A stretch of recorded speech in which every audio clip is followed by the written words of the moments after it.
Alléluia. N'est-ce pas qu'il est dit, en lui, nous sommes plus que vainqueurs. En lui, nous sommes plus que vainqueurs. En lui, nous avons la victoire. La victoire pour l'éternité. Est-ce que le peuple de Dieu le réalise? Qu'on est vainqueur. N'est-ce pas qu'il est dit qu'on aura beaucoup de tribulations dans le monde? Mais prenez courage, car j'ai vaincu le monde. Il a vaincu et nous vaincrons encore et encore avec ce Jésus qui nous a appelés. Amen. Est-ce qu'on peut le remercier ensemble? Se mettre debout, lui acclamer en même temps, de dire merci à la prière pour ce qu'il a déjà fait. Vous savez que le Seigneur voit ce qui va se passer déjà, il le voit maintenant. Avec lui, tout se conjugue dans le présent. On ne peut que le remercier.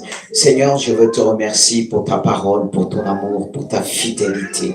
Merci pour ce que tu as déjà fait dans les cœurs. Ta parole nous restaure. Ta parole nous fait du bien. Fais-nous du bien encore ce matin.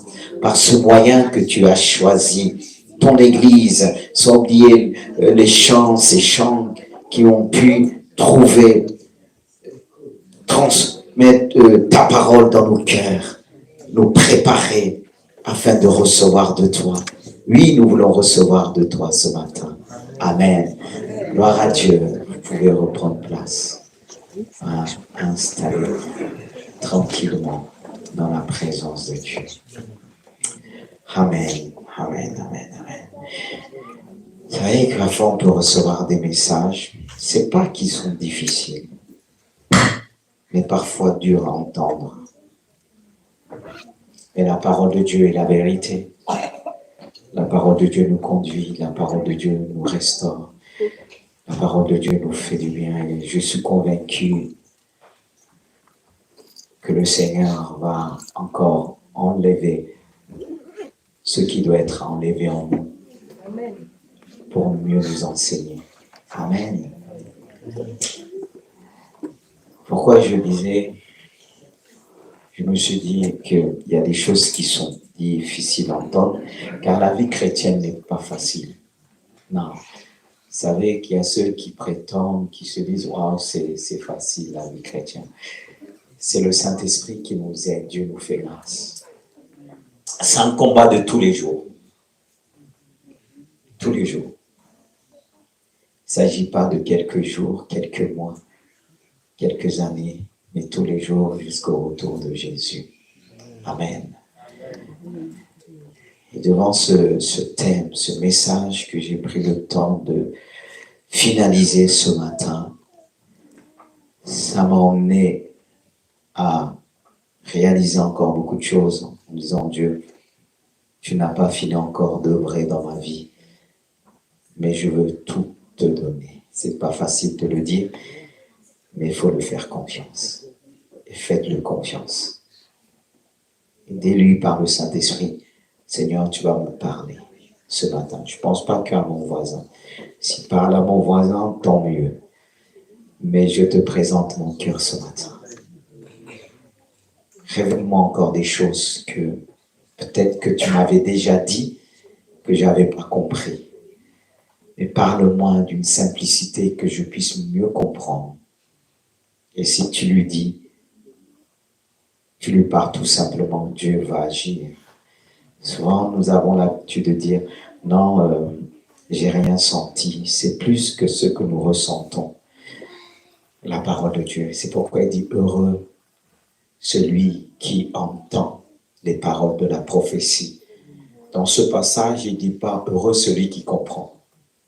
C'est bien dans l'Apocalypse 3 que le Seigneur dit, heureux celui qui entend la parole de la prophétie. Pour comprendre, il faut entendre d'abord. Et si ton cœur est disposé, tu ne vas pas simplement entendre, mais tu vas mieux comprendre.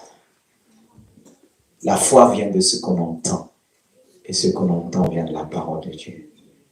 Et si ton cœur est vraiment disposé, tu vas faire plus qu'entendre. Ton esprit va prendre une autre dimension. Ton esprit va saisir cette parole reçue. Et cette parole va devenir pour toi un réma qui va te permettre d'être beaucoup plus loin dans les voies de Dieu. Et ne regarde pas simplement, c'est pour ça que je veux te dire, ce matin, ne regarde pas simplement à tes souffrances, mais regarde à Jésus, ce qu'il a connu avant toi. On est très souvent centré sur nous. Mais si tu es vraiment centré sur toi, ce message va t'échapper ce matin. Tu dois te dire, tu n'es pas tout seul. Et si tu vis, tu ne vis pas que pour toi, tu vis pour les autres. Et si tu reçois pleinement ce message, tu vas comprendre beaucoup de choses. D'où le thème de ce matin, les 3 baptêmes de la vie chrétienne. Est-ce que vous savez qu'il y a 3 genres de baptêmes? Hein? Je vois Claudette dit non. Pourquoi? C'est dans la vie. 3 baptêmes de la vie chrétienne. 3 baptêmes dans lesquels on doit passer. C'est indispensable si on veut aller loin dans les voies de Dieu et connaître Dieu. C'est indispensable. Toi déjà, tu vas me dire déjà, tu n'as pas encore connu le premier ou bien tu ne l'as pas fait encore, le baptême d'eau.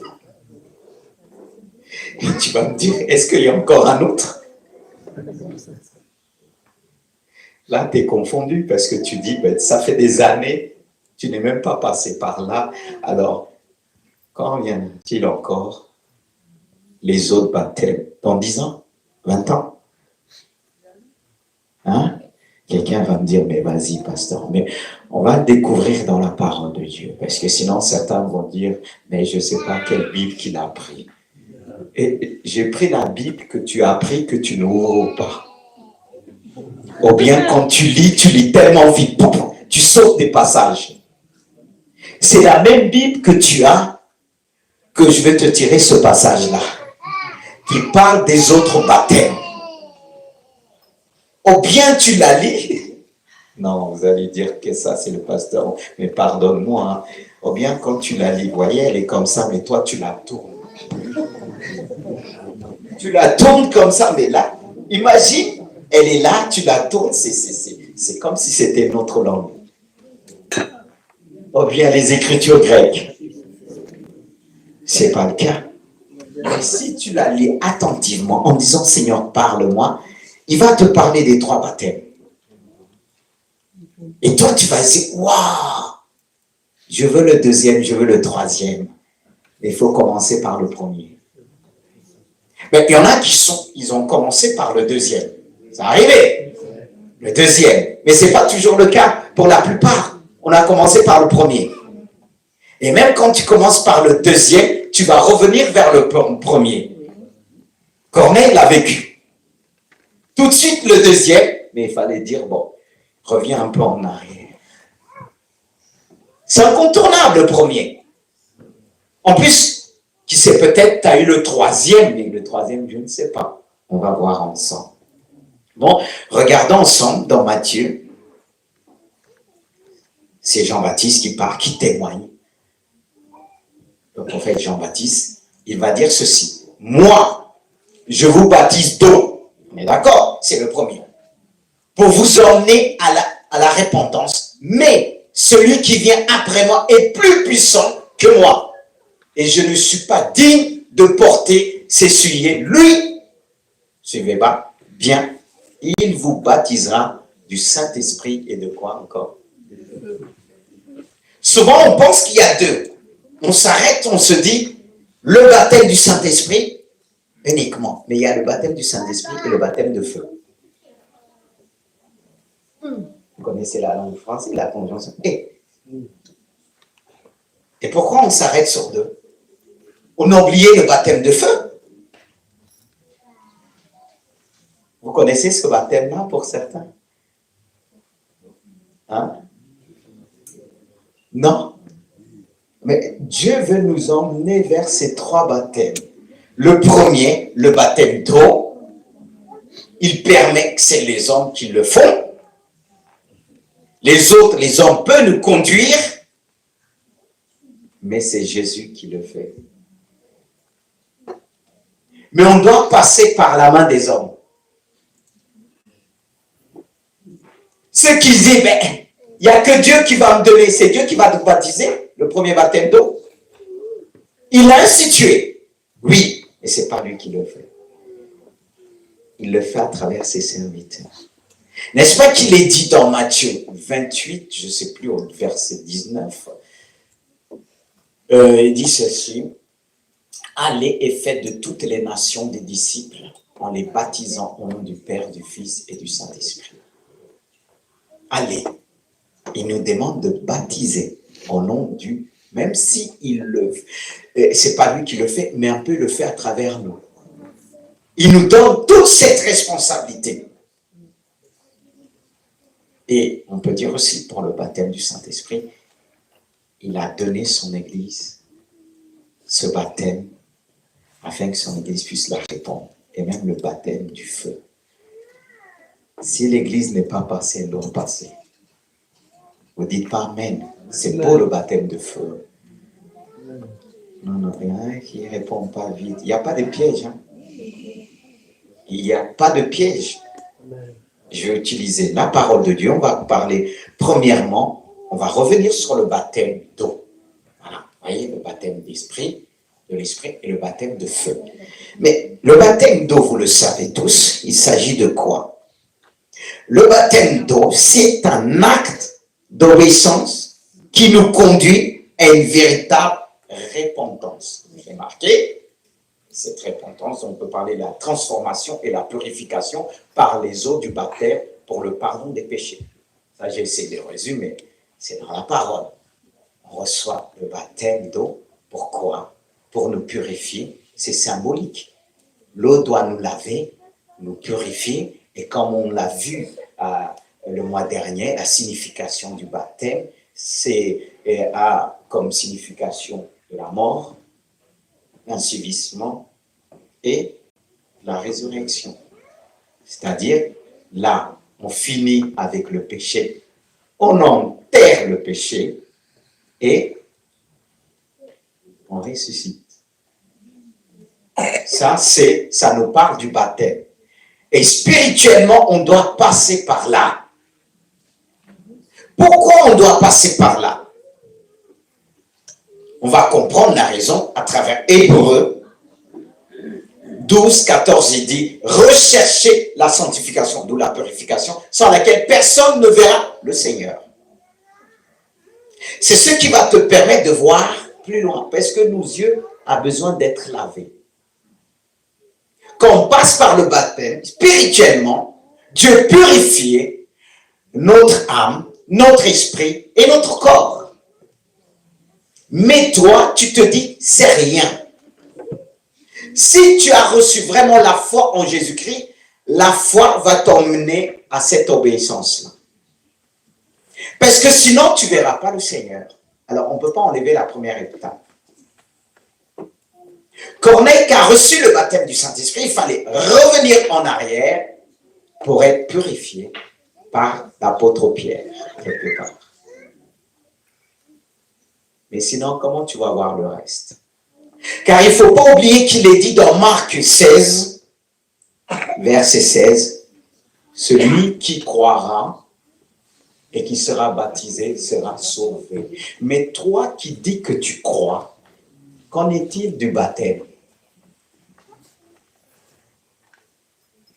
Non mais, il y a ceux qui vont dire que j'ai pas besoin, tu crois en quoi? Même le diable, la Bible dit, le diable croit. Tu fais bien de croire, le diable croit aussi.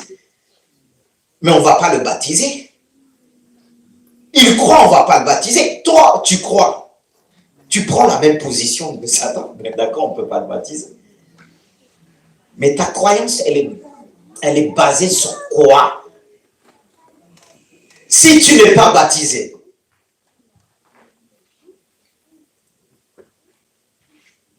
le baptême nous parle de la purification, c'est-à-dire se laver. C'est-à-dire tu crois depuis longtemps, tu vas dormir avec tes saletés, tu te lèves avec tes saletés sans être lavé. Ça veut dire ça un peu. Et la Bible est claire, celui qui croit et qui sera baptisé sera sauvé. Si tu crois, tu dois démontrer ta foi. Si tu crois, tu dois obéir. Tu ne peux pas dire que tu crois et tu n'obéis pas. Alors tu crois en qui? Il y a ceux qui croient, ils ne vont pas obéir. Alors ils croient en Satan. Parce que Satan, lui, n'obéit pas à la parole de Dieu. Oh, est-ce que je suis dur? Je ne pense pas. Est-ce que vous pensez que je suis dur? Non? Parce que Satan dit, je suis dur. On prêche la vérité, on dit qu'on est dur. Mais c'est la Bible qui le dit. Si tu ne crois pas, si tu crois, tu dois te faire baptiser. Est-ce que c'est difficile? Est-ce que c'est un enseignement dur? Non. Le problème, c'est ton cœur.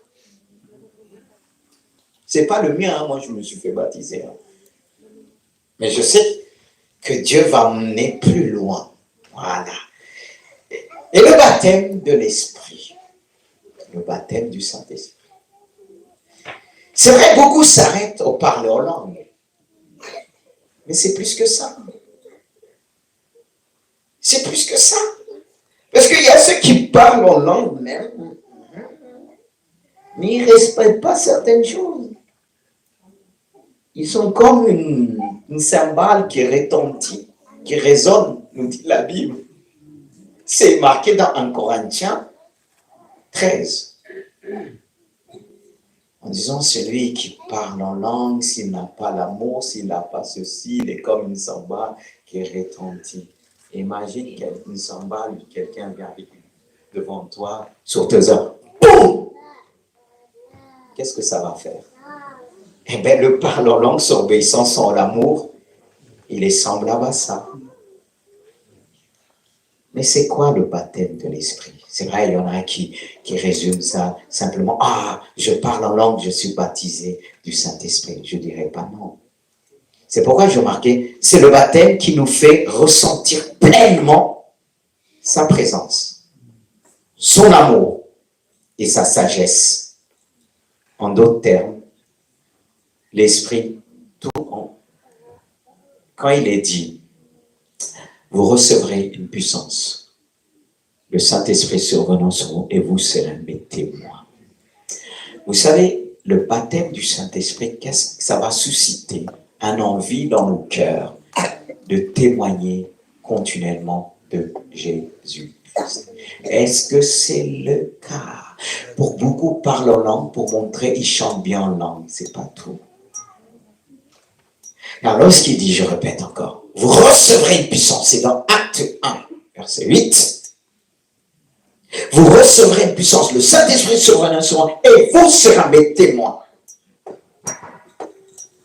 La première fois qu'on est venu vers Dieu, qu'est-ce qu'on a ressenti quand on s'est donné à Dieu? Le désir de parler de lui. Est-ce qu'il y a encore ce feu dans ton cœur? Dis-moi. D'où le renouvellement de l'esprit.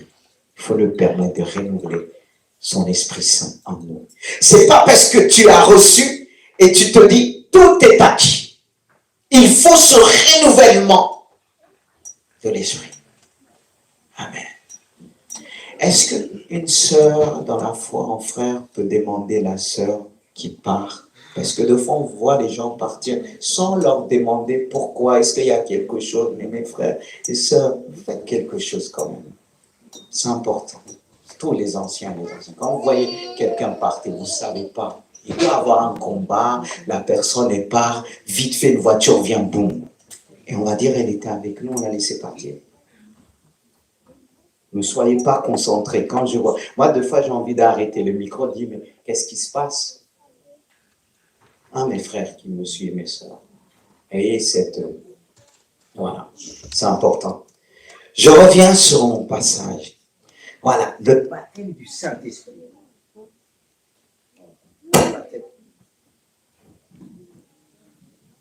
Voilà, le baptême du Saint-Esprit.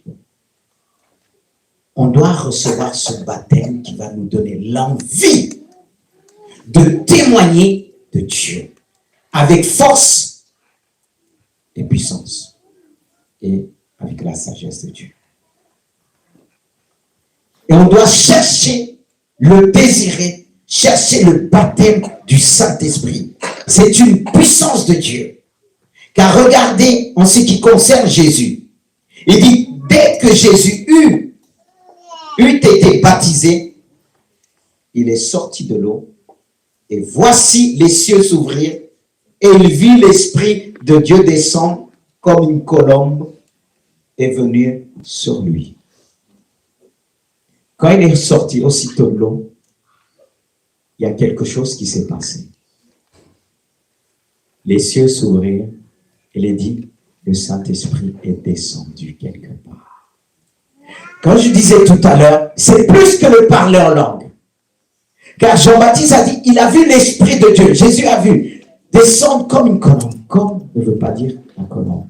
Mais la colombe nous parle de la paix, de la purification. Là, il a reçu quelque part un esprit de paix. Lorsqu'on est rempli du Saint-Esprit, on reçoit un esprit de paix. On n'est pas agité. Dieu nous donne la paix. Et c'est cette paix qui va nous permettre de faire face à toutes sortes de combats, de difficultés. Et lorsqu'on est rempli du Saint-Esprit, on reste toujours dans la paix. D'où le renouvellement du Saint-Esprit en nous. On doit lui permettre de se renouveler en nous. C'est pourquoi il dit, celui qui parle en langue s'édifie lui-même. Il se fortifie. C'est important de parler en langue pour ceux qui ont reçu le parler en langue, ou bien diversité de langue, pour se fortifier. Et Dieu nous a donné le baptême du Saint-Esprit pour se fortifier, car on vit dans un monde où tout va mal. C'est pourquoi, mes frères et sœurs, pour tout chrétien qui veut aller plus loin, le baptême du Saint-Esprit est indispensable.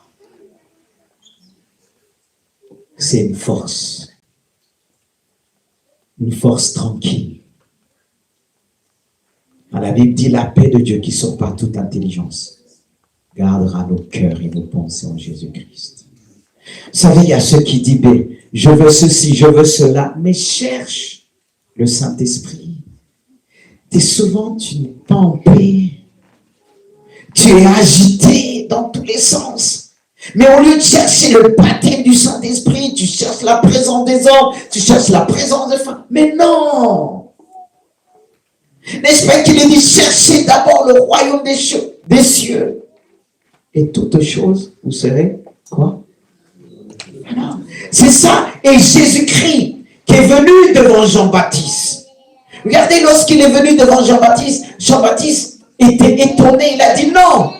Jésus a dit, laisse faire les choses. Est-ce que c'est ce Jean-Baptiste qui avait témoigné de Jésus? D'ailleurs, quand Jésus va parler de Jean-Baptiste, il va parler en disant qu'il est plus qu'un prophète. Il est plus qu'un prophète. Parce que Jean-Baptiste avait tellement reçu. Et il va dire que personne dans le royaume est plus grand que lui. Mais il va dire quelque chose, le plus petit, si c'est bien ce que la Bible nous dit, le plus petit du royaume est plus grand que lui. C'est bien ça pour ceux qui ont lu la Bible? Le plus petit du royaume, ça veut dire quoi? Certains se disent, ouais, nous, on est des enfants du royaume, on est venus pendant la grâce, on est plus grand que Jean-Baptiste. C'est pas ce que la Bible nous dit. J'ai entendu ça prêcher, mais avant-hier, j'ai dit à Dieu, je veux comprendre ce passage. Qu'est-ce que Jésus a fait lorsque ses disciples se discutent entre eux? Qui sera le plus grand? Il a pris un enfant, il l'a présenté en disant, si vous êtes le plus grand, soyez comme cet enfant. C'est-à-dire, le plus petit peut devenir le plus grand. C'est-à-dire, il va leur dire d'avoir un cœur comme cet enfant-là. Mais beaucoup ont du mal. C'est pourquoi même pour voir le baptême là, ils vont raisonner. Même pour le baptême du Saint-Esprit, ils raisonnent tellement dans leur cœur que ça devient impossible d'être baptisé du Saint-Esprit. Et là, tu ne peux pas grandir. Et là, tu ne peux pas être grand. Eux, ils se battent entre eux. Qui va être le plus grand? Jésus est le plus grand enseignant. Il prend un enfant devant lui. Vous voulez être le plus grand? Devenez comme cet enfant-là. C'est-à-dire l'humilité de l'enfant. Oui. Parce que disait Jean-Baptiste, si vous voulez être plus grand, tout est possible quand on veut être plus grand. Quand on veut être plus grand que quelqu'un, tout est possible. Mais, est-ce qu'on est prêt à payer le prix? Jésus va leur dire, est-ce que vous êtes prêts à payer le prix? Alors, devenez comme cet enfant. Alors, si tu veux connaître pleinement et le baptême du Saint-Esprit, être perfectionné et recevoir ce baptême, tu dois avoir un cœur simple. Jésus voulait faire ressortir la simplicité de l'enfant, pas le côté capricieux de l'enfant. Parce que si tu prends le côté capricieux, le baptême, tu ne vas pas le recevoir. Jésus, tu es grand. Il y a même, il peut avoir des enfants, c'est compliqué. Mais prends le côté simple des enfants. Si tu veux recevoir le baptême du Saint-Esprit. Et Jésus était tellement simple. Jean-Baptiste a dit non, non, non. Il a dit laisse faire. Jean-Baptiste a dit je ne suis pas digne quand il va dire. Il n'est pas digne quand il le dit dans ce passage. Je ne suis pas digne de porter tes souliers. Et au verset 13, il dit, alors Jésus vint en Galilée, au Jourdain vers Jean, pour être baptisé par lui. Mais Jean s'y opposait, en disant, c'est moi qui ai besoin d'être baptisé par toi, et tu viens vers moi. Regarde Jésus. Jésus s'est fait baptiser d'eau par Jean-Baptiste. Il savait ce qu'il était, et Jean-Baptiste savait. Mais, oh, je vais dire encore quelque chose. C'est pas que je veux mettre une couche. Toi là, ça fait longtemps. Est-ce que tu lis la Bible? Jésus n'avait pas besoin du baptême. Est-ce qu'on m'entend? Jésus, s'il y a quelqu'un qui n'avait pas besoin du baptême, c'est Jésus. Mais pourquoi il a fait? Pourquoi il a fait? Pas simplement à cause de Jean-Baptiste, certes, pour servir de témoignage, être un exemple de fidélité, d'humilité, de simplicité. Il reconnaissait l'autorité de Jean-Baptiste, car Jean-Baptiste, c'est celui qui devait venir préparer le chemin du Seigneur, préparer la venue du Seigneur. Et pour qu'il prépare la venue, il fallait que Jean-Baptiste aille jusqu'au bout, baptise le Seigneur Jésus. Parce que c'est lui, ça fait partie de la préparation de la venue de Jésus-Christ. C'est pourquoi il va dire, laisse faire les choses. La façon qu'il a parlé à Jean-Baptiste, ça a touché Jean-Baptiste, parce que Jean-Baptiste s'opposait. Voilà, on laisse pour l'instant les enfants partir, parce que je vois les regards se tournent et tout ça. Il faut que aussitôt les monos s'arrangent et tout ça. Au milieu de la prédication, s'il vous plaît, mes frères et sœurs, on arrête le truc. Il faut le respect de la parole de Dieu. Je sais, parce qu'après tout s'arrête et je ne peux pas continuer de prêcher, je dois attendre. Parce que ce message, il est vraiment important. Parce que vous savez que les enfants ne sont pas discrets comme nous. Vous savez que prédication, c'est pas facile pour avoir le fil conducteur de revenir sur son message. Heureusement, Dieu nous fait grâce. Mais c'est vrai, dans la maison de Dieu, il faut une bonne discipline.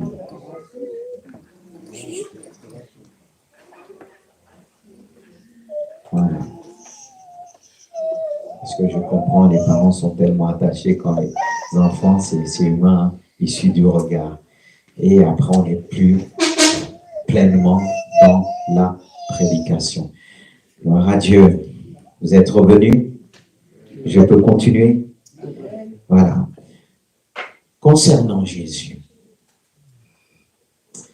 beaucoup ils disent ils aiment Jésus, mais comment tu l'aimes? Est-ce que tu suis ses traces? Vous savez que je ne peux pas tout comprendre dans la Bible, mais je peux comprendre une chose, je suis les traces de quelqu'un. Un enfant ne comprend pas tout, mais il suit les traces de ses parents quand il est petit. Et si vous demandez à un enfant, est-ce que tu comprends pourquoi tu le suis? Quand il va à gauche, est-ce que tu sais pourquoi? Il va te dire non. C'est pour ça que Jésus dit d'avoir un cœur, si vous voulez être plus grand, comme cet enfant. Dieu utilise les hommes. Satan aussi utilise les hommes. C'est ce qui peut s'aimer la confusion. Mais cela ne doit pas nous emmener à dire je ne dois pas suivre un homme. Je dois suivre un homme qui suit Jésus-Christ. Je dois suivre une femme qui suit Jésus-Christ. Parce que si je te demande, est-ce que tu as vu Jésus-Christ? Est-ce que tu vas me dire oui? Jésus nous a donné l'exemple. Il s'est fait baptiser par Jean. Et je comprends l'attitude de Jean baptisé. Ah non, non, non, non, non, non, non, non. Dis non, non, non. Non, non, toi, tu es le roi. Tu es tout. Jean-Baptiste ne pouvait pas tout comprendre. Il y a des choses que nous sommes emmenés à faire, qu'on va juste obéir. Si vous me demandez, pasteur, pourquoi je fais ceci, pourquoi je fais cela, si vous attendez que je vous explique tout ce que je fais pour Dieu, là, vous risquez à ne pas me suivre. Je comprends, il faut discerner. Le discernement, c'est quoi? Ça ne veut pas dire qu'on va tout comprendre, mais on va ressentir les choses dans notre esprit, la paix de Dieu. Moi, il y a des choses que Dieu va me permettre de faire. Ce n'est pas que je vais entendre une voix. Quelque chose va venir dans mes pensées et je vais demander à Dieu, bon, j'y vais. Donne-moi la paix. Parfois, il peut arriver, Dieu nous demande quelque chose, on est troublé. Et on va dire, ah là, il y a pas, le trouble ne veut pas dire l'absence de paix. Qu'est-ce qui peut emmener le trouble parfois? C'est la peur. C'est pourquoi certaines missions, ça nous demande du temps. Pour pouvoir se tenir devant Dieu. Parce que quand Dieu m'a appelé au ministère au départ, c'était le trouble. Alors si je devais dire, ah, puisque je n'ai pas la paix, c'est pas ça. C'est là qu'il faut un enseignement. Parce qu'il y a des dire, je suis tranquille. Il y a... Non. Tu es tranquille. Il y a ceux qui sont tranquilles, ils fuient le problème. Ça, c'est pas la paix. Ils cherchent tranquilliser leur âme pour dire, j'ai la paix. Non. C'est pourquoi on a besoin. On n'a pas fini d'apprendre avec Dieu. Quand je vois la relation de Jésus avec Jean-Baptiste, il dit non. Et lorsqu'il baptise, ils ont reçu ce témoignage tous les deux. Le Saint-Esprit vient, il remplit Jésus. Et le fait qu'il l'a baptisé, il a accompli la volonté de Dieu, il va aussi lui-même recevoir le renouvellement de l'Esprit de Dieu. Les deux ont reçu pleinement. Et cette voix s'est fait entendre. Celui-ci est mon fils en qui j'ai mis toute mon affection. Le baptême du Saint-Esprit nous fait ressentir l'âme, le cœur de Dieu, nous fait entendre la voix de Dieu. Le Saint-Esprit entend des paroles qui est difficile à exprimer naturellement. On ressent la présence de Dieu. Et là, ils ont ressenti la présence de Dieu. Voici le Saint-Esprit qui descend. Amen. Gloire à Dieu. En même temps, je parcours mon regard. Personne dort. Eric derrière. Encouragez, personne dort. Parce que vous savez qu'il y a comme un esprit de sommeil qui vient. Fait dodo. Permettez-moi de parfois s'arrêter parce que le pasteur est appelé à veiller. Parfois, je regarde, il y en a qui piquent, qui tournent, mais je sais ça peut arriver. Mais si je viens vers toi, je dis, réveille-toi. Parce que je ne veux pas que l'esprit de l'autre t'endort. Ah, je vais jusqu'au bout. Hein. Vous allez me dire, je suis trop. Ah non, non, non, non. Et que même l'épreuve ne vous endort pas. On en a tous, mais on le gère. Que le nom du Seigneur soit béni. Et je poursuis. Jean-Baptiste a préparé les choses jusqu'au bout.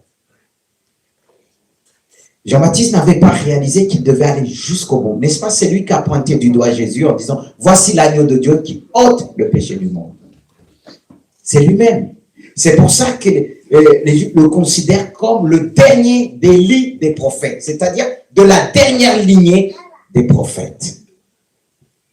C'est pourquoi Jésus dit, celui que vous êtes parti voir est plus qu'un prophète. Il est de la lignée d'Élie. Le dernier, tous ont prophétisé sur Jésus et c'est lui qui va finaliser les choses. On dit, voici celui que vous attendez. Et c'est pourquoi c'est lui qui devait baptiser Jésus. Personne d'autre, aucun autre prophète. C'est pourquoi il est plus grand que les autres prophètes. Parce que c'est lui qui a vu et qui va baptiser. Il a vu l'accomplissement. Tous ont prophétisé sur Jésus. Mais Dieu ne leur a pas donné cette autorité de baptiser Jésus. Et c'est lui qui a baptisé. Ils vont entendre la voix de Dieu et dire, maintenant t'as accompli. Celui-ci est mon fils bien-aimé, en qui j'ai toute mon affection. Là, il a vu l'accomplissement. Il l'a entendu. Parce que s'il n'avait pas baptisé Jésus, il n'aura pas entendu la voix de Dieu. De dire, c'est lui. C'est lui. C'est pourquoi on a besoin de passer par le baptême.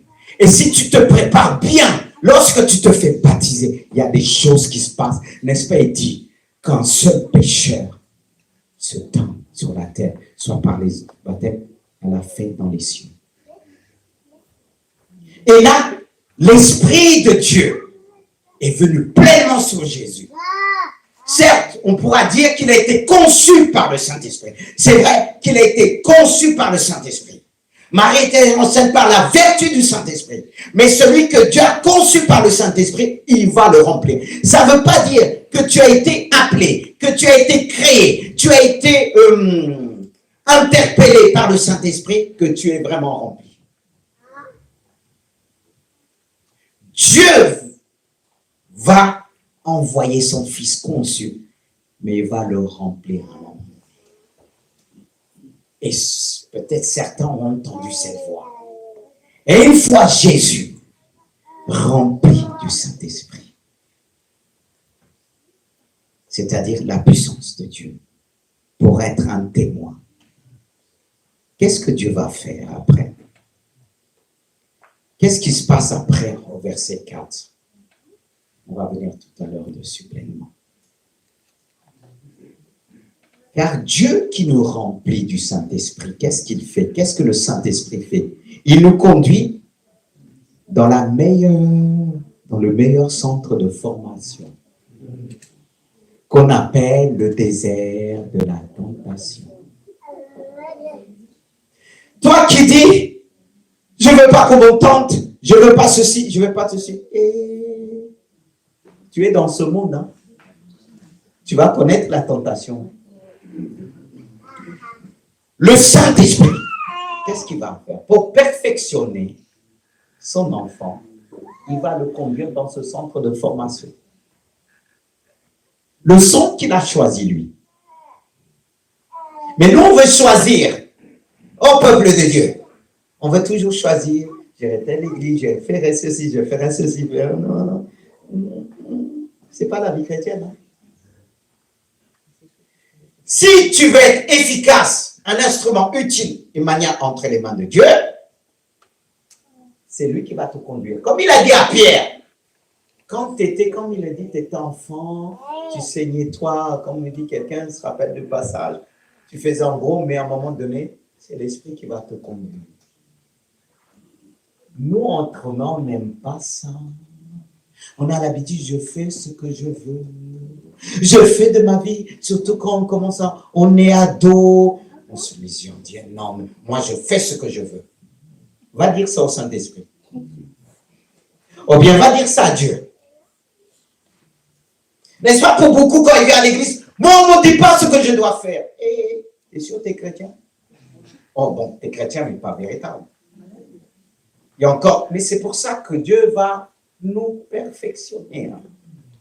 D'où le perfectionnement. Dieu, il a utilisé son fils. Personne ne dira, ah oui, tu as épargné ton fils. On a l'habitude de dire, ah, il a épargné ses enfants. Mais lui, il va éprouver son enfant. Il va l'emmener, d'accord, j'étais rempli de mon esprit, mais tu vas aller au centre de formation. Là, je vais t'envoyer, je vais te conduire. Et c'est ce que nous voyons dans chapitre 4. J'aime bien aussi le chapitre, on va lire d'abord le chapitre 4 de Matthieu. Il y a une particularité qu'on retrouve dans Luc 4, mais d'abord Matthieu 4 dit, alors Jésus fut emmené par l'Esprit dans le désert pour être tenté par le diable. Et il y en a qui disent, je lis Satan, mais Dieu va utiliser Satan, il va le conduire là où il y a Satan. Vous dites pas, mais c'est l'école de Dieu. Quand il vient toujours, parfois c'est Dieu qui permet, mais il ne permet pas toujours, il t'envoie là-bas, dans la synagogue de Satan. Vous ne dites pas amen. Amen. Mais je fais que de prêcher ce qui est écrit. Est-ce que quelqu'un va m'en vouloir? Il emmène Jésus dans le désert sous son formation, là où il y avait Satan. Mais toi, tu crois que là où tu es, Satan ne peut pas venir. Parce que tu dis tu es rempli du Saint-Esprit. Parfois, on croit qu'on est dans l'église, Satan ne peut pas rentrer. Il ne peut pas envoyer quelqu'un devant toi. S'il vient dire, ah, l'Esprit n'était pas là. Dieu lui permet qu'il arrive pour nous éprouver. Vous croyez quoi? On dit, il y a beaucoup qui ont l'étiquette de chrétien là, mais Dieu va t'éprouver. C'est bien d'avoir l'étiquette, mais il va t'éprouver si tu es dans le cœur. Amen. Et dans Luc, regardez Luc, c'est toujours même version, mais c'est dit autrement. Jésus rempli. Vous voyez? Là, il ne dit pas, il dit Jésus rempli du Saint-Esprit. Quand tu vas être rempli, il va te tester. Tu aimes bien tester le produit quand tu achètes, mais là, il va te tester. Il revint du Jourdain, il fut conduit par l'Esprit dans le désert. Et qu'est-ce qui s'est passé après? Je n'ai pas mis le verset 2, mais est-ce que vous pouvez me donner le verset 2 et tout ça, le verset? Eh bien, je peux le lire. Voilà. Ou bien, vous allez voir avec moi. L'école de Dieu, centre formation, vous dites pas même, c'est super. Est-ce que quelqu'un va dire ce matin, conduis-moi dans ton école, je suis prêt? Amen.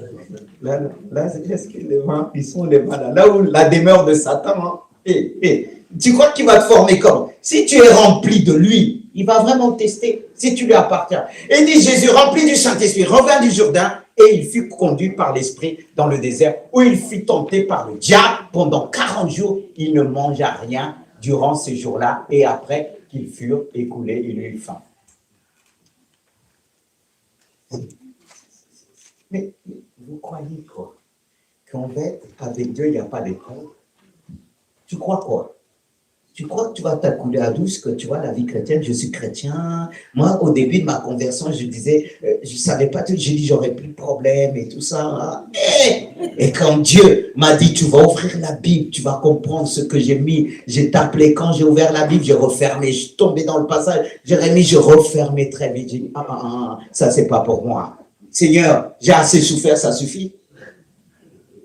Il y a certains qui disent, ah non, pitié, Dieu m'a abandonné. Est-ce qu'il a abandonné? Il va livrer son fils. Mais toi, il te livre. Est-ce que tu es plus que Jésus? S'il a fait ça à Jésus, que tu pleures, que tu rigoles, tu vas y passer. Mieux rester debout. Comme ça, tu vas mieux y passer. Mais parce que si tu es en train de pleurer, tu baisses la tête, le diable va t'achever. Parce que tu ne vas pas le combattre en pleurant. Là, il dit, elle est déjà morte. Boum, Maria, tu vas. Mais mieux relever la tête. Mais Vous savez, des fois, mes enfants me regardent et disent, papa, t'es bizarre. Mais je ne suis pas bizarre. C'est la réalité.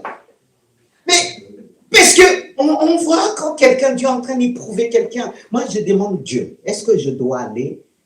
Est-ce que la personne, peut-être, c'est pas encore ça? Tu veux que je la laisse entre tes mains? Je laisse. Mais nous, on va tout de suite.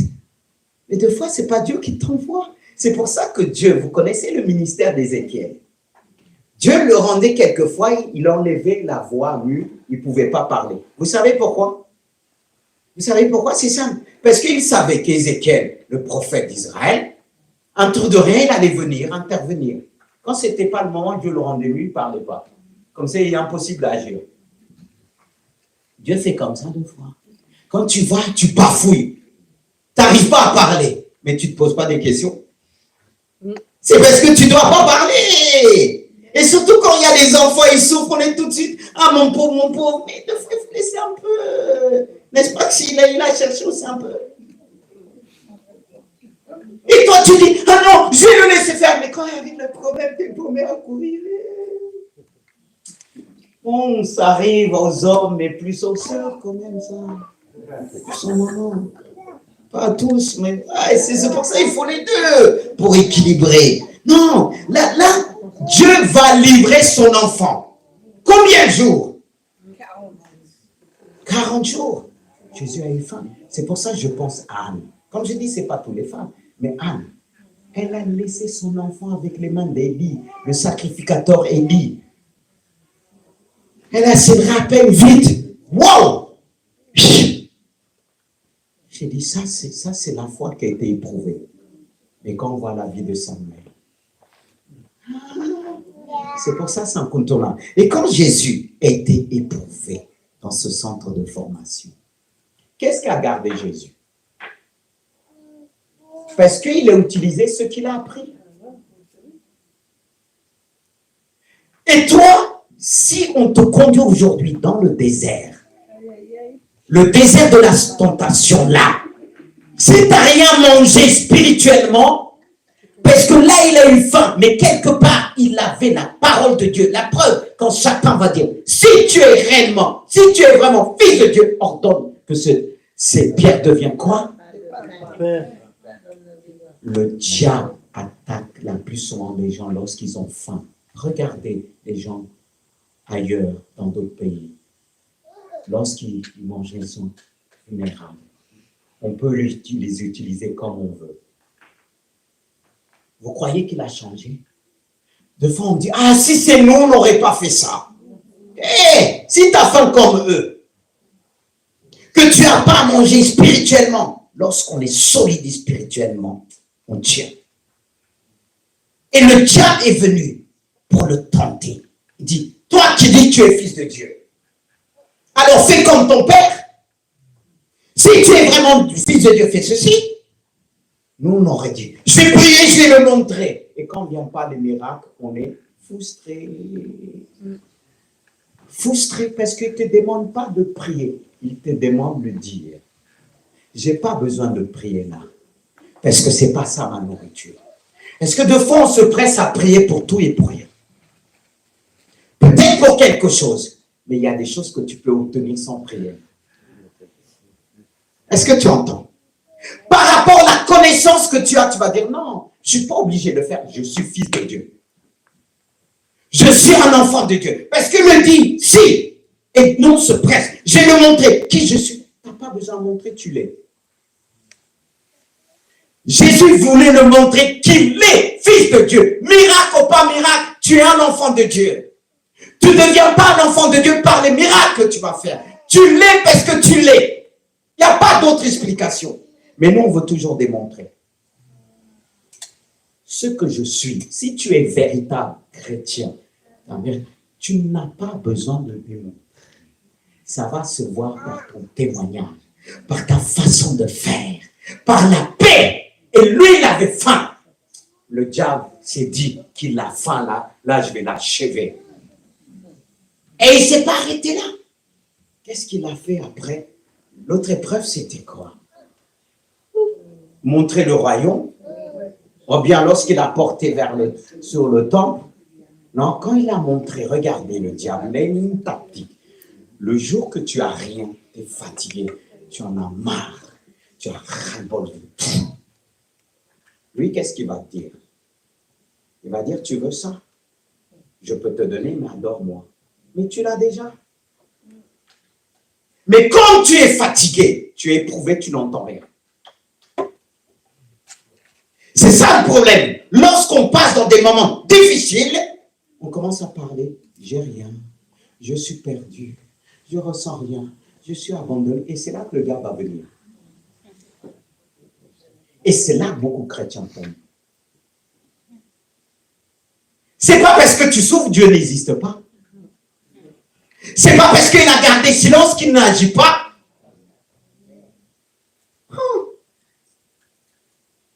Qu'est-ce qui s'est passé? Il dit Jésus. Il dit Jésus, tout m'appartient. Mais c'est à Jésus le royaume. C'est lui qui va revenir régner pendant 1000 ans. Mais regardez, c'est pas encore ça. Il règne dans nos cœurs. Mais nous, on va dire, ah, quel moment que je vais régner? Quel moment? Est-ce que Jésus règne encore pleinement? Je vous pose la question. Mais le diable va le proposer ce qu'il y a à Jésus. Quand tu as des difficultés, le diable va te proposer ce qui est à toi. Et quand il va le faire, il va te faire croire, c'est lui. Mais ce qu'il va te demander en retour, c'est fatal. Ne lâchez jamais. Lorsqu'on souffre, c'est là que la bénédiction est proche. Parce que tout appartenait à Jésus. Jésus dit, tu ne tendras pas le Seigneur ton Dieu. Et là, il va le prendre, il va le placer sur le temple. Il est spirituel aussi. Et là, sur le temple, il va utiliser la parole de Dieu, le psaume 90 ou 91, oui. Et dit, si tu es vraiment, jette-toi dans le vide, et j'ordonnerai quoi? Mes anges de te porter de peur que tes cœurs contre-pierre. Le diable, il connaît la Bible. Hein? Mais il ne l'utilise pas comme toi, tu l'utilises pour toucher. Lui, il l'utilise pour te frapper avec. Pour te pousser. Et Jésus leur aurait pu dire, ce passage à moi, je vais me jeter. Comme certains qui sont dit, Pierre a marché sur l'eau. Et ils vont marcher aussi. Et ils sont morts. Jésus aurait pu dire, c'est mon verset selon, ouf. Le diable utilise la Bible. Attention, le discernement. Sois sûr que tu dois employer ce passage-là. Parce que ce passage était bien à Jésus. Car si le diable a fait à Jésus à cela, il le fait pour les autres. En disant, ouais, tu as prié, va marcher sur l'eau. Il y en a qui l'ont fait, ils ont prié, je ne sais pas quel. Et ils ont marché après, les gens se sont moqués des chrétiens. Et ils sont morts. Parce que le diable leur a dit, si vous êtes vraiment enfant de Dieu, comme Pierre, allez marcher. Est-ce que ce verset t'appartient? Oh. Ça, c'est purement la tentation. Le diable utilise la Bible. Il utilise ce que tu as reçu. C'est là qu'il faut faire attention. C'est là qu'il faut connaître Dieu et connaître sa parole. Jésus va le dire. Alléluia. Tu ne tenteras pas le Seigneur ton Dieu. Tu adoreras seul le Seigneur ton Dieu. Et il est dit que le diable est parti. Et que lorsqu'il est parti, il est dit que, alors au verset 11, alors le diable le laissa et voici des anges vinrent auprès de Jésus et le servirent. Toi, tu veux avoir la présence des anges maintenant. Est-ce que tu obéis? Les anges étaient là, mais ils sont venus le servir. Là, il est passé à une autre étape. Une autre étape que les anges pouvaient le servir. C'est vrai qu'il dit, il met à notre service les anges, mais il ne met pas encore à ton service à toi, parce que tu n'es pas encore passé par là. Peut-être qu'il met un pour te protéger, mais pour te servir, c'est autre chose. Mais suite à cette épreuve, il a mis quoi? Des anges à son service. Oui. Nous sommes appelés à ça. C'est là que tu vas te ressentir une autre dimension. Mais lorsqu'on ressent d'une dimension, on dit on est arrivé. Est-ce que Jésus est arrivé pleinement là? Non. Qu'est-ce qui va se passer? Lorsqu'il a eu ces épreuves-là, qu'est-ce qui va se passer? Dieu va le conduire pour qu'il reçoive le baptême de feu. Et là, vous allez comprendre c'est quoi le baptême de feu. Vous me suivez? J'ai noté, c'est l'épreuve par le feu. Waouh! C'est l'épreuve par le feu. L'épreuve de notre foi pour rendre plus précieux que l'or périssable. On aime l'or. Mais l'or qu'on voit, elle périt. Mais il va nous rendre plus précieux que l'or qu'on voit périssable. C'est-à-dire, quand il regarde ceux qui ont passé par cette épreuve-là, il les voit plus que l'or. Mais est-ce que c'est le cas de tous? Là, je veux prendre du temps. C'est vrai que l'heure passe, mais l'enseignement, c'est bien aussi de prendre le temps afin que la parole de Dieu puisse pénétrer dans notre cœur. L'or périssable. J'ai marqué aussi, c'est l'épreuve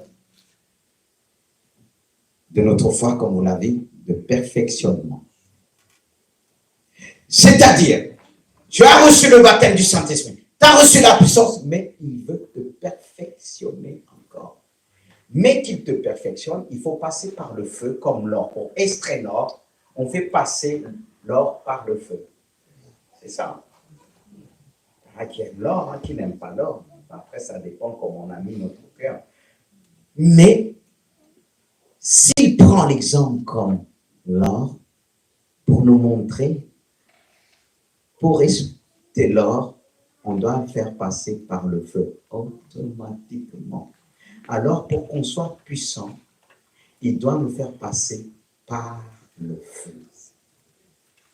Aussi le désert.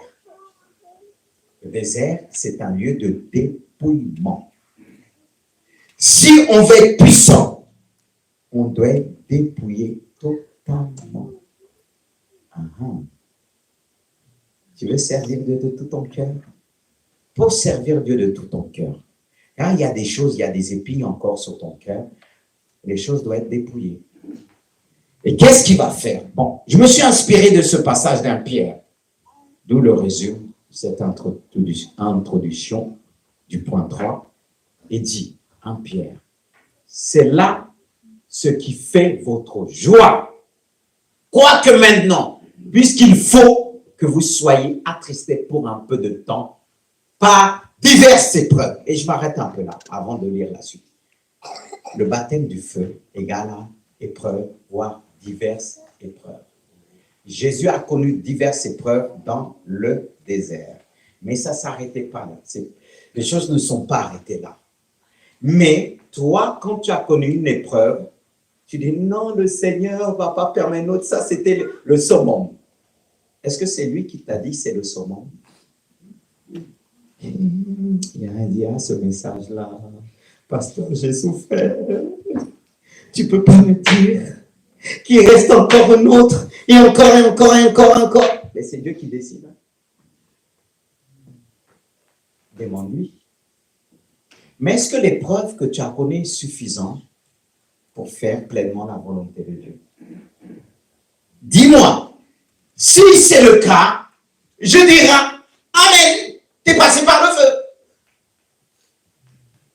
Mais si tu n'es pas passé par le feu, parce que ton corps se débat encore, il faut que tu meurs. Pour que tu meurs, il faut que tu sois dépouillé totalement. Dis-moi Amen pour m'encourager que tu puisses avoir la suite.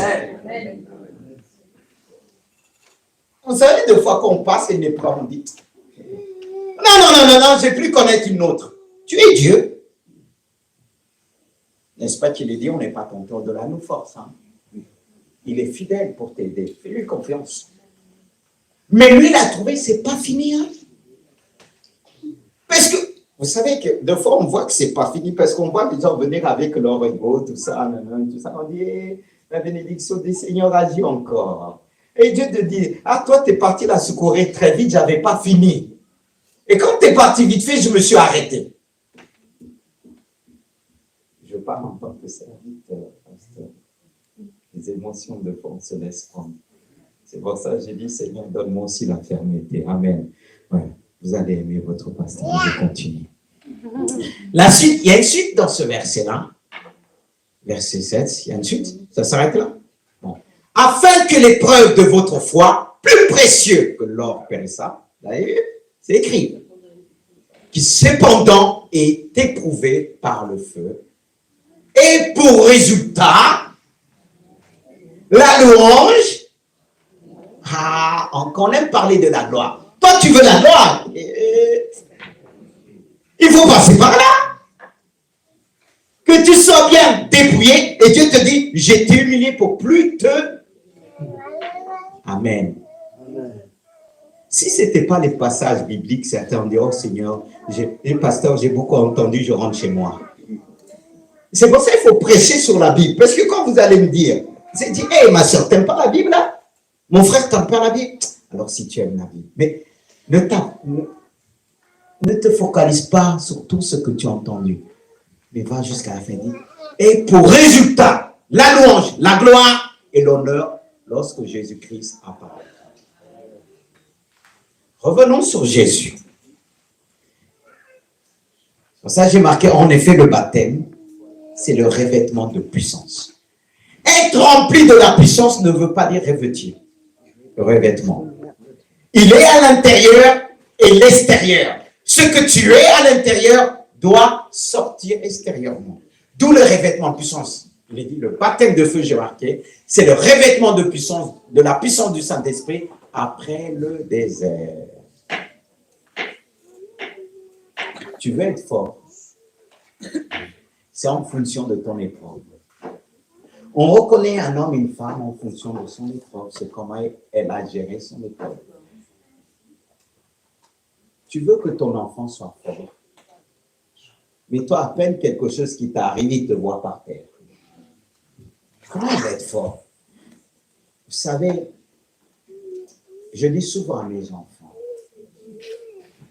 mon père a fait des choses que j'ai jamais aimées et que je n'aime pas aujourd'hui. Mais je ne me suis pas arrêté là. Ce que j'ai pris en lui, c'est la détermination, la force. Que je ne le voyais pas s'écrouler. Il a fait la politique, il était menacé pendant les coups d'État, d'être détruit. Mais je l'ai toujours vu debout. Malgré, j'étais le seul garçon que les filles. J'aurais pu être hyper émotionnel. J'ai rien contre, mais il faut l'équilibre. Mais j'ai vu à se battre. Même dans ses bêtises, il se battait quand même. Dans chaque homme, il y a une qualité. Amen. Et je l'ai reçu en tant que père, et j'ai reçu ses qualités, et j'ai barré les autres, même quand il disait à ma femme, ma mère, oui, tu vas voir, tu me dis, et lui, je disais, Dieu, non, ça, je refuse. Même quand j'ai pas Dieu, je dis, non, mais ça m'a marqué. Quand il avait face des problèmes avec des hommes politiques qui voulaient les limiter, mais il ne reculait pas. Et j'ai pris. Et de même, j'ai dit, s'il y a un héritage que je dois donner à l'Église, à mes enfants, c'est cette détermination. Et c'est cette détermination que Jésus avait. Parce que regardez qu'est-ce que le verset 4, chapitre 4, verset 14 va nous dire dans Luc. Jésus revêtu de la puissance. C'est après l'épreuve, il est dit, Jésus revêtu de la puissance de l'Esprit, retournant en Galilée, et sa renommée se répandit dans tout le pays d'alentour. C'est après l'épreuve là. Et toi, que tu veux qu'on parle de toi, à peine vient un problème, tu es par terre. C'est la manière que tu as géré tes épreuves. Alors je prie à Dieu, si vous n'êtes pas encore des mères, que vous le devenez. Si vous n'êtes pas encore de père, que vous le devenez. Il n'y a pas d'âge pour devenir ça. Et vous savez, aujourd'hui, quand je vois un doge, qui est pasteur aussi, un jeune que j'avais, quand il me disait, mais t'étais bizarre, quand on vient te voir avec mon poids, tu rigoles d'abord. Mais il m'a dit, ce qui nous touche, tu nous donnes toujours une solution. C'est pas parce que je rigole pas sur toi. J'ai dit, hey, Satan t'a essayé de faire quelque chose, mais non, là, tu vas pas avoir. Parce que c'est pas que je minimise le problème. Je sais dire, ce problème n'est pas plus grand que Jésus.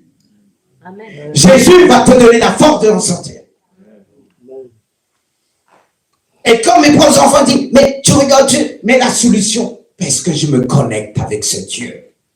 Mais si tu laisses l'épreuve te terrasser, comment tu vas trouver la solution? C'est pas en pleurant que la solution va venir. Parce que même quand le Seigneur te parle, tu pleures tellement que tu n'entends pas. Oh Dieu, j'ai dit, Dieu, donne-moi la force. Dieu a donné la force à Jésus. Parce que regardez, après cette épreuve-là du désert, on aurait pu dire, c'est vrai, c'est le saumon. Jésus est arrivé. Il était revêtu de la puissance, mais il va être éprouvé encore. Jésus a connu d'autres épreuves, même plus grandes. Là, il a triomphé facilement. On aurait dit facilement, oui. Mais il a connu un autre, parce qu'il est dit que le diable, il est parti pour attendre un moment favorable. Toi, tu crois qu'il t'a laissé? Vous croyez que le diable n'est pas encore en prison. Hein? Il sera en prison pour les 1000 ans. Là, il est condamné, mais il est en liberté. Toi qui chantes, il est sous mes pieds. Il n'est pas sous nos pieds, hein, il est en liberté. Hein. Ça, c'est la chanson qui dit, il est sous mes pieds. Ouais, toi qui sautes comme ça, mais il est en dessous, tu es en dessous de lui. Il n'est pas en dessous de tes pieds. Hein? Si tu rigoles, il va te ouette comme dit les gens. Très vite. Là, non, mais ce chant-là, je l'ai sauté, j'ai dit, Seigneur, il n'est pas encore sous mes pieds. Il sera en prison lorsque Jésus va revenir avec son église pendant 1000 ans. Il y a des chants qui nous trompent pas. Il y a des chants qui agitent l'orgueil. Il est sous mes pieds. Toi, tu crois vraiment. Et 2 jours, on te voit pleurer. C'est plus lui qui est sous tes pieds. C'est toi qui es sous ses pieds. Et que tu sens qu'il t'écrase. Mais attention. Regardez ce qui est arrivé à Jésus. L'épreuve qu'il va connaître. C'est où? Plus tard. Je vous écoute. À Gethsémane. Donc, à Gethsémane. Et qu'est-ce qui s'est passé à Gethsémane? L'épreuve était tellement forte. Il avait besoin de ses disciples en disant, priez avec moi. Tous endormis. Le moment que tu vas te dire, tu as les frères et sœurs, je vais me confier aux frères et sœurs, ils ne vont pas te comprendre. N'abandonne pas l'église, c'est comme ça. Est-ce que Jésus les a abandonnés? Pierre qui dit, combien même tous t'abandonnent, moi, Pierre, pécheur de métier, jamais. Et les autres ont ajouté, jamais aussi. Ça pouvait rassurer Jésus. On attend que les autres qui vont nous dire, jamais je serai là. Ton mari, il ne sera pas toujours là. Et même ta femme, ton mari, tes enfants ne seront pas toujours là. Arrête de rêver. Même quand ils sont là, quand tu vas leur expliquer certains problèmes, ils vont te regarder comme ça, mais ils n'ont pas compris. Ils disent, elle en fait trop. Mais tu ne fais pas trop. Toi, tu seras tenté de lui donner une tarte. Non! C'est pas ça. On vient insulter ton mari en disant, c'est pas un homme. C'est comme ça la vie. C'est comme ça. Et les gens se fâchent en disant, il comprend rien, elle comprend rien. C'est ton épreuve, ma chère, mon cher, c'est ton épreuve. Jésus était seul. Les autres, prient avec moi. Toi, tu souffres, tu dis à ton mari, à ta femme, prie avec moi. Elle dort.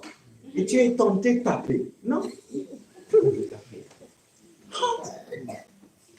Mais comme dans l'histoire, quand les pasteurs là, quand ça ne va pas chez beaucoup, il blâme le pasteur. Le pasteur n'est pas spirituel. Moi, je ne peux pas comprendre tout. Je viens, je prie pour toi. Tu dis encore, il y a ça. Non. Mais quand on te dit, tu ressens rien, appuie-toi. Jésus a senti la souffrance. Il combattait dans la prière. Tellement qu'il y a eu des sueurs, comme grumeur de sang, qui sortaient de lui. Et c'était difficile. Il y a des moments dans ta vie, tu seras seul. C'est incontournable. Non, je vous parle aujourd'hui parce qu'on entend des choses. Je suis seul, je suis seul, je suis seul, je suis seul. Et puis quoi encore? La mort, on sera seul, hein? Même si tu es marié avec lui, tu as des enfants, le jour où tu vas mourir, tu vas partir seul. À moins que tu sens que tu vas mourir, tu prends un couteau, tu plantes l'autre. Non! Non, mais je vous prépare parce que le temps se rend difficile. Parce que quand on nous laisse seuls, il faut qu'on va dans la prière. Je ne peux pas, parce que pasteur, tu comprends, j'étais seul. Tout le monde m'a abandonné. Mon mari n'est pas chrétien. Ma femme... Et puis quoi encore? Le salut est personnel. Hein? Ouais, c'est ça. S'il n'est pas chrétien, toi aussi, tu ne vas pas être chrétien aussi. Eh bien, c'est comme il y en a qui accusent Dieu. Tu vois, je viens tous les jours dans ton église. Et attends, tu t'es donné pourquoi à Dieu? Par intérêt? Par intérêt? Seigneur, j'ai fait ça, j'ai fait ça, j'ai fait ça. Et puis quoi encore? Tu n'as rien fait. Jésus était seul. Est-ce que Jésus a dit, ils m'ont abandonné, j'ai fait tout pour eux, je les ai guéris, j'ai fait ceci, j'ai fait cela. Ils ne sont même pas capables de prier. Ces chrétiens-là, ces faux chrétiens. Combien de fois nous on était seuls en tant qu'homme de Dieu? Même si on est entouré, on persévère dans la prière, on pleure devant Dieu. Et quand on veut dire Dieu, Jésus était seul ce moment. Et dit, Seigneur, si tu pouvais éloigner cette coupe, qu'est-ce qu'il va dire? Toutefois, non ma volonté, mais ta volonté. Seul, il s'est ressaisi. Seul, il n'a pas abandonné. Il dit, non ma volonté. Parce que pendant nos épreuves, on veut faire notre volonté. On veut faire ce qu'on veut. On veut lâcher. Même tu n'as pas le droit de lâcher. Regarde-moi bien. Si tu lâches, tu crois que le Satan va te lâcher là? Il va t'achever. Il va dire là, quand tu étais dans des moments de joie, tu me fatiguais, mais maintenant je vais t'achever. Lâche, tu vas voir. Et peu de preuves là, tu veux lâcher. Tu vas voir ce qui va t'attendre. Parce que le retour à Christ sera difficile. Hein? Quand tu lâches là, lui il dit, il va prendre cet esprit plus méchant, il va dire, maintenant, il dit, des esprits plus méchants qui vont te dire, toi là, c'est fini pour toi, ils vont t'achever. Et l'autre désert qu'il a connu, c'est vous. À Golgotha.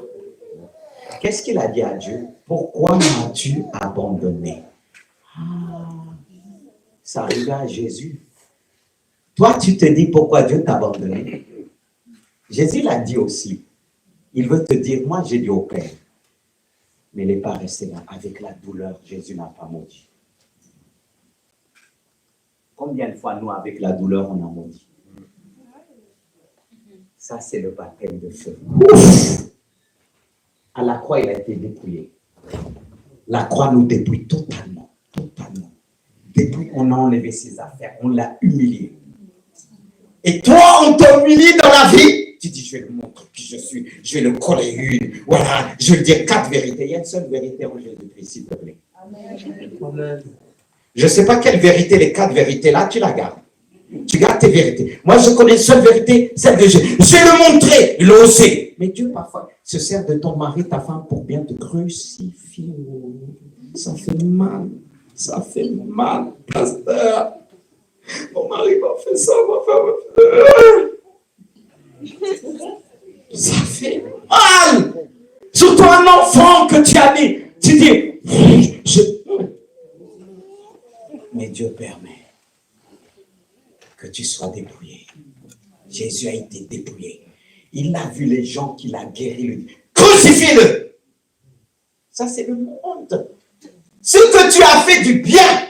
Et si tu n'es pas solide avec Dieu, tu vas abandonner la foi. Il y a même parfois des bagarres entre chrétiens. Et toi, tu vas dire, il n'y a plus de chrétiens. Hé, t'as oublié la tête, c'est Jésus. Moi, au début, je croyais que l'église était parfaite. Vous savez, quand vous êtes dans le monde, parfait d'une perfection, je chantais dans la rue. Mais quand on m'a commencé à faire des coups, j'ai dit, hé, je suis venu pour parler au pasteur, c'était plus fort que moi. J'ai dit, non, reste tomber. Hé, mais mon amour pour Dieu. Vous savez, même en tant que pasteur là, vous dites, pasteur et ceci, si vous savez ce qu'on supporte toute l'église. Parce que peut-être la sœur que tu la vois, elle dit Alléluia, et le frère qui dit Alléluia, tu sais comment il fatigue le pasteur, il est là, toi. Mais toi, tu dis Alléluia, mais tu ne supportes pas comme moi. Alors prie pour moi. Amen. Regarde Jésus, à la croix, il a supporté l'humanité. Père, pardonne-leur. Pendant il disait crucifiez-le. Il mérite. Et on avait tout enlevé. On l'a fouetté. On l'a fouetté. C'est pourquoi Dieu a dit. C'est pourquoi je l'ai souverainement élevé. Afin que toute langue confesse que Jésus-Christ est Seigneur. Amen. Et tout genou fléchisse devant lui. Alléluia. Amen. Dieu élève ses serviteurs et des services. Si tu acceptes, il y a des moments que Satan ne pourra plus te toucher. Car Jésus a été élevé à la croix. Il a connu la résurrection. Et Satan ne peut plus le toucher. Si tu acceptes, il y a des moments où Satan ne pourra plus te toucher. Il te laissera passer. Il dira, laisse-le passer. Lorsqu'on touche, quand Satan dit une parole, c'est quand il envoie des bombes. Oui, ça existe. Ça existe. Sur la terre même. Parce qu'en Jésus-Christ, nous sommes ressuscités. Pour la gloire de son nom. En Jésus, nous avons la puissance. La puissance, c'est pas simplement faire des miracles. Mais c'est quand tu marches. Satan veut t'attaquer invisiblement. Il ne peut pas te toucher. Il s'éloigne. Il dit à ses démons. Il dit à ses sorciers. Laissez-le passer. Parce que le malheur voulait lever une seule main sur lui. Dans le monde des ténèbres, il y aura des pertes. Oui. C'est pourquoi Dieu nous fait passer vers là. N'abandonne pas. Tu n'as pas achevé. Il veut te baptiser de feu pour te revêtir, pour te donner encore ce manteau de puissance. Il ne veut pas simplement que tu sois rempli du Saint-Esprit. Parce que si tu es uniquement rempli du Saint-Esprit, les démons vont s'approcher facilement. Mais quand ils voient de loin que tu brilles, ils ne s'approchent pas. Parce que tu es revêtu, on le voit de loin. Mais quand tu es rempli, on ne peut pas voir ce qui se trouve à l'intérieur. On ne peut que le voir à l'extérieur, d'où le revêtement de puissance. Ne tremblez pas devant les hommes. Ne craignez pas ce qui peut, soi-disant, nous faire du mal, mais craignez plutôt celui qui peut jeter notre âme et notre esprit et notre corps dans la gêne. C'est notre roi. Et je vais m'arrêter là. Est-ce que vous avez compris maintenant les 3 baptêmes? Oui, amen. Mais il ne faut pas avoir peur de dire je vais souffrir. Je vais souffrir. Il est dit qu'on n'est pas tenté au-delà de nos forces. Jésus sera avec toi. Parce qu'il a connu. Parce que très souvent, on va dire, on est seul. Tu ne seras pas seul. Tu seras avec ton époux, Jésus-Christ, qui aime son église. Et te rassure en disant, dans ta barque, je serai avec toi. Combien même tu sens, tu ne ressens pas, je suis avec toi. Ne marche pas selon la chair, par rapport à ce que tu ressens, mais marche par rapport à la foi, ce que tu as entendu ce matin. Est-ce que tu veux te mettre debout avec moi? Si tu te mets debout par la foi, il va agir maintenant par la puissance du Saint-Esprit. Il va te donner la force. Je comprends, ton épreuve est grande devant plusieurs, mais Jésus est avec toi. Il ne t'abandonnera jamais. Jamais. Une mère vers ta mère n'abandonne jamais son enfant. Alors élève les mains vers le ciel. Dis Seigneur, conduis-moi vers ce centre de formation. Parce que je sais, dans ce centre de formation, tu ne me laisseras pas tomber. tu seras avec moi. Et c'est ce qui va te permettre de me dépouiller dans ce désert, de parler à mon cœur, de m'attirer vers ce désert pour parler vraiment à mon cœur, d'aller vraiment à l'essentiel. Seigneur, je veux être ce chrétien fidèle, ce chrétien intègre, ce chrétien pour le temps de la fin, ce chrétien qui ne recule point, ce chrétien qui marche dans le désert avec assurance, avec autorité, car dans le désert, tu m'appelles à combattre. Tu m'appelles à combattre parce que tu nous as donné, Père, des armes spirituelles. Car tu dis que nous marchons dans la chair. Les armes par lesquelles nous combattons ne sont pas charnelles, mais puissantes par la vertu de Dieu. Et nous renversons tout raisonnement, et nous emmenons toute pensée captive à l'obéissance de Christ. Fais-le ce matin. Toutes sortes de pensées qui te fatiguent, qui te captivent, qui t'empêchent, qui te disent ceci. Dieu t'a abandonné, qui te dit, il est où ton Dieu? Dis-lui, l'homme ne vivra pas de pain seulement, mais de toute parole qui sort de la bouche de Dieu. Seigneur, nous prenons l'autorité ce matin. Tu conduis ton église. Tu conduis ton église. Tu l'as déjà conduit et nous savons que tu as élevé ton église. C'est là que ton église va avoir une renommée qui vient de toi. Parce que tu as éprouvé ton église dans le désert. Et tu l'as éprouvé dans le jardin de Gethsémane, sans oublier à Golgotha. C'est pourquoi tu nous dis que chacun puisse porter sa croix. Toi qui as porté ta croix, parce qu'à Gethsémane, tu as obtenu de la force. Tu as combattu tout seul. Le plus grand combat, c'est lorsque nous le remportons tout seul. Le plus grand combat commence dans la solitude. Seigneur, emmène-nous à vaincre dans la solitude. Dans la solitude, Dieu t'emmène à combattre seul. Mais il veut te dire, tu n'es pas seul, il est avec toi. Peu importe ton épreuve, il ne t'abandonnera jamais. Là, tu cours vers les autres, mais arrête-toi et tourne-toi vers Dieu. Il veut t'apprendre quelque chose. Dans ton désert, il veut t'apprendre quelque chose. Dans ton normal, tu ne pourras pas apprendre. Seigneur, je te prie, fortifie chacun dans son épreuve.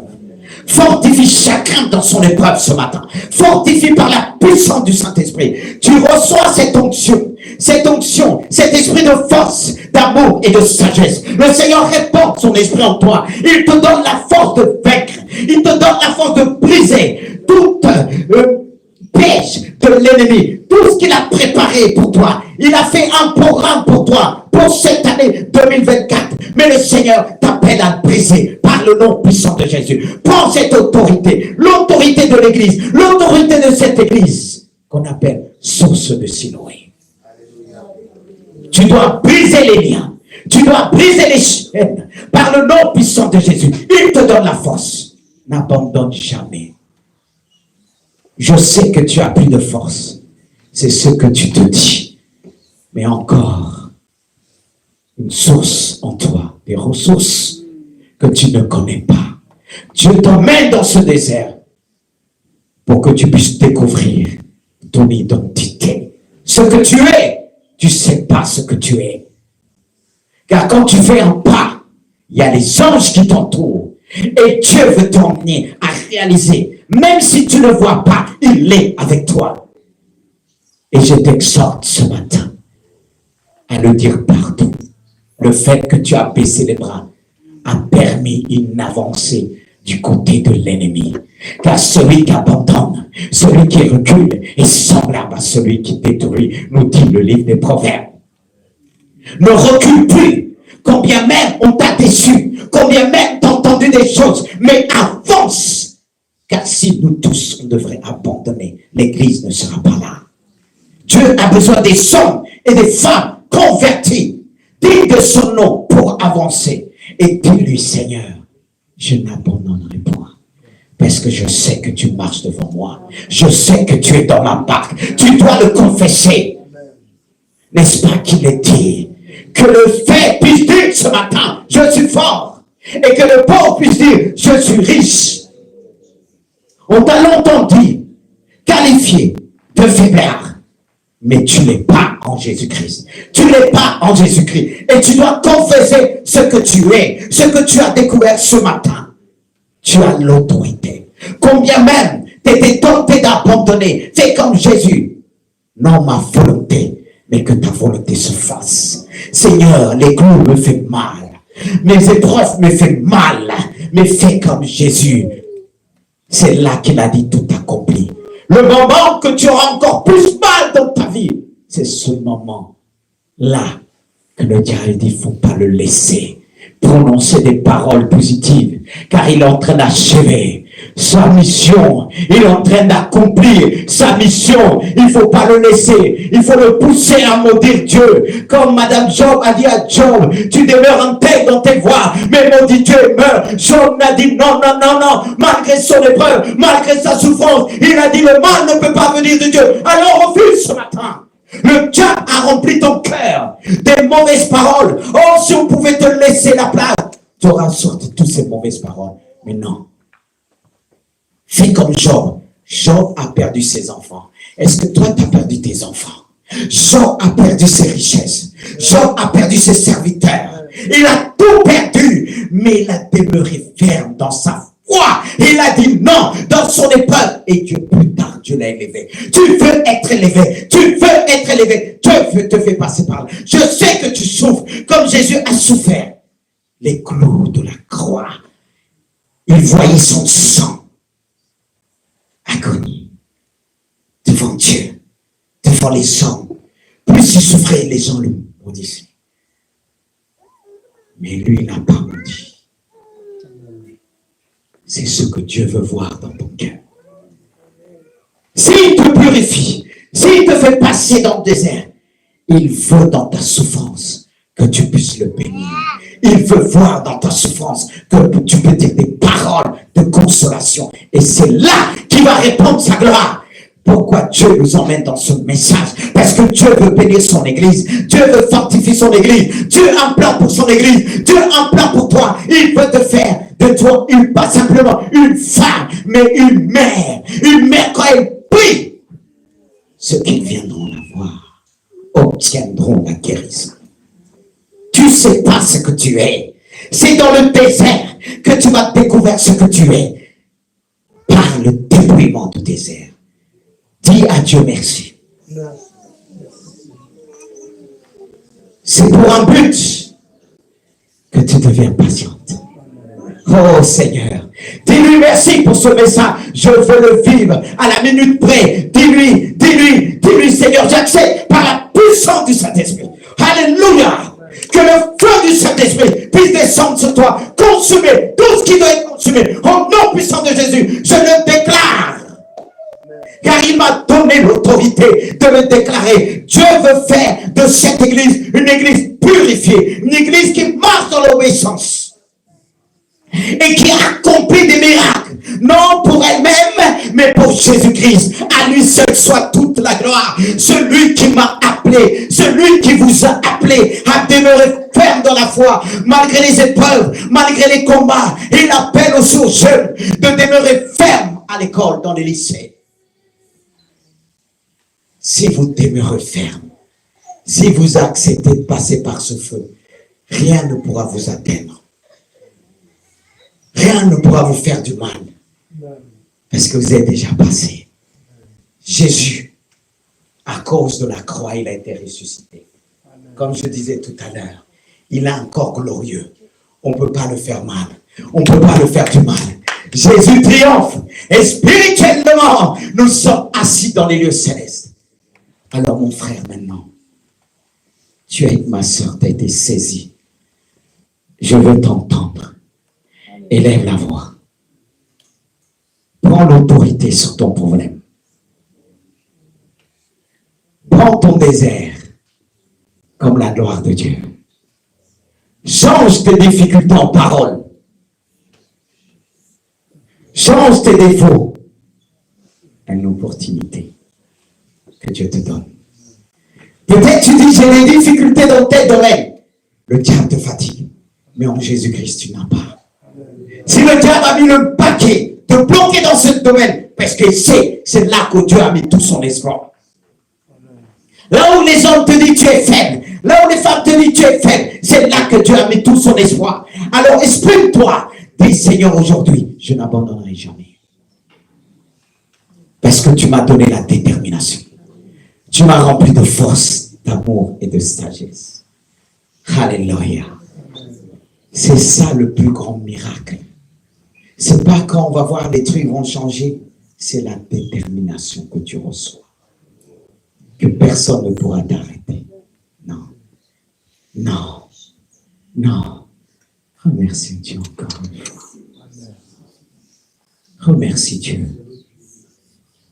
Alléluia. Tu avais tout préparé pour tout abandonner. Même ton travail. Et quelqu'un qui s'est dit, n'en peut plus, va laisser son travail ce matin. Est-ce que tu as commencé même le travail de Dieu? Tu ne dois pas laisser parce que les hommes veulent que tu laisses. C'est quand Dieu décidera lui-même. Je laisse quand Dieu me dit de laisser. Mais je ne laisserai pas. Alléluia. Pierre est devenu cet homme qui devait être. Mais il a précipité les choses et dit, tous, combien tous abandonnent-moi, Pierre, non. Il fallait recevoir le Saint-Esprit pleinement. Quand tu reçois le Saint-Esprit pleinement, c'est lui qui parlera de la part de Dieu. C'est lui qui va t'aider à déclarer. Mais ne prononce pas les choses selon la chair. Prononce les choses selon la foi. Dis, Seigneur, comme tu as dit, nous avons travaillé toute la nuit, mais nous n'avons rien pris, mais sur ta parole, nous laissons le filet. Est-ce qu'on peut acclamer Dieu encore? Alléluia. Vous pouvez reprendre place. On va passer aux annonces.